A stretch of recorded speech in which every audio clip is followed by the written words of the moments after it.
Hello aspirants, welcome to unlock GS academy. ये है आपकी अभ्यास सीरीज जिसमें हम यूपीएससी मेंस के प्रीवियस ईयर क्वेश्चन डिस्कस करते हैं। ये क्वेश्चन ईयर 2022 में आया हुआ आधुनिक भारतीय इतिहास खंड से है, जिसमें आपसे पूछा गया है कि 18वीं शताब्दी के मध्य से औपनिवेशिक भारत में अकालों में अचानक वृद्धि क्यों हुई, इसके विषय में कारण प्रस्तुत करें। तो इस क्वेश्चन का आंसर आपको 150 शब्दों में देना है, जिसमें आपको औपनिवेशिक भारत में आने वाले अकालों के कारणों के बारे में चर्चा करनी है। तो इस क्वेश्चन को सॉल्व करने की हमारी अप्रोच रहेगी, सबसे पहले हम इसके इंट्रोडक्शन से इसकी शुरुआत करेंगे, फिर इसकी संरचना या बॉडी का निर्माण करेंगे, फिर निष्कर्ष के साथ इस क्वेश्चन को एंड करेंगे। अगर हम इस क्वेश्चन के इंट्रोडक्शन के बारे में बात करें तो अकाल की स्थिति क्या होती है, इसको समझाकर इस क्वेश्चन की स्टार्टिंग की जा सकती है। अकाल नियमित खाद्य आपूर्ति की कमी के परिणाम स्वरूप एक क्षेत्र की आबादी द्वारा अनुभव की जाने वाली तीव्र भूख की स्थिति को अकाल कहा जाता है। इसके अलावा अकाल से संबंधित कुछ एग्जाम्पल्स भी इसके अंतर्गत प्रस्तुत कर सकते हैं, जिसमें बंगाल में 1769-70 में आया हुआ अकाल, और इसके पीछे एक महत्वपूर्ण कारण था 2 वर्षों की अनियमित वर्षा, और यहाँ पर जो चेचक की महामारी फैली उससे यहाँ स्थिति और ज़्यादा बदतर हो गई। इसके बाद 1812-13 के बीच में जो पश्चिमी भारत में अकाल की स्थिति पैदा हुई, और यहाँ पर भी विशेष रूप से काठियावाड़ क्षेत्र सबसे ज़्यादा प्रभावित हुआ, जिसके पीछे महत्वपूर्ण कारण था टिड्डी एवं चूहों के द्वारा फसलों को नुकसान पहुँचाना। इसके अलावा हम बात करें 1832-33 की, जिसमें गुंटूर में अकाल की स्थिति पैदा हुई। यहाँ पर जो महत्वपूर्ण कारण था फसल नष्ट होना, साथ ही साथ जो कराधान में जो अत्यधिक वृद्धि की गई थी वह भी इसके पीछे एक महत्वपूर्ण कारण था। इसके अलावा उड़ीसा में 1865 से 71 के बीच में अकाल की स्थिति पैदा हुई, जिसमें किसान सबसे ज़्यादा प्रभावित हुए।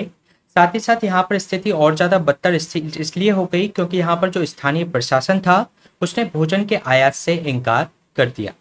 इसके बाद हम बात कर लेते हैं औपनिवेशिक साम्राज्य में आने वाले अकालों के कारणों के बारे में।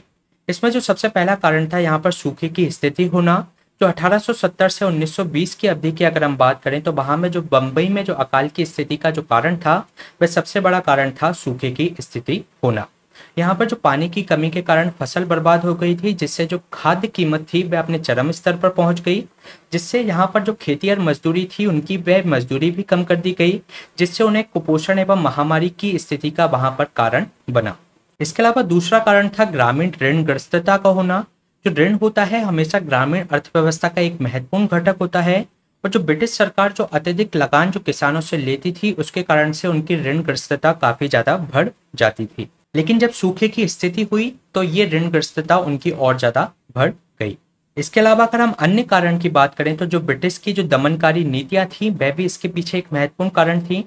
जो अकाल का जो मुख्य कारण देखा गया वह भारतीयों पर शोषण एवं दमन नीति थी।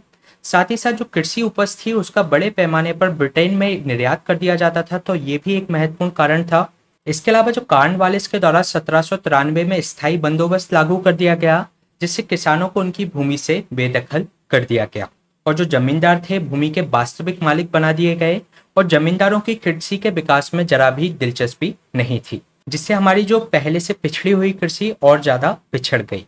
इसके अलावा एक और कारण था 1943 का जो अकाल की जो स्थिति बनी थी वह द्वितीय विश्व युद्ध के कारण बनी थी, क्योंकि द्वितीय विश्व युद्ध के समय सैन्य उद्देश्यों के लिए खाद्यान्न की बड़ी खरीद की जा रही थी, और उन जो खाद्यान्न को सैन्य उद्देश्यों के लिए भेजा जा रहा था। तो ये हमने बात की अकाल के कारणों के बारे में। इसके बाद अगर हम इस क्वेश्चन के निष्कर्ष के बारे में बात करें तो जो औपनिवेशिक काल के दौरान अकालों का अर्थव्यवस्था और यहाँ तक कि संस्कृति पर भी जबरदस्त प्रभाव पड़ा। इसके अलावा अकालों ने निस्संदेह जनसंख्या वृद्धि पर नकारात्मक प्रभाव डाला, साथ ही साथ इससे हमारा आर्थिक विकास भी कम हुआ। जो ब्रिटिश की जो साम्राज्यवादी जो नीतियां थीं उसकी आबादी को लंबे समय तक पीड़ा, गरीबी एवं शोषण के अधीन उनको कर दिया। तो ये क्वेश्चन हमने डिस्कस किया 2022 में आया हुआ आधुनिक भारतीय इतिहास खंड से। इसी तरीके सेशन हम आपके बीच में लाते रहेंगे। आप इस हैंड रिटन नोट्स के लिए आप हमारे इस टेलीग्राम चैनल से जुड़ सकते हैं। Please stay tuned, subscribe the unlock GS academy. Thank you.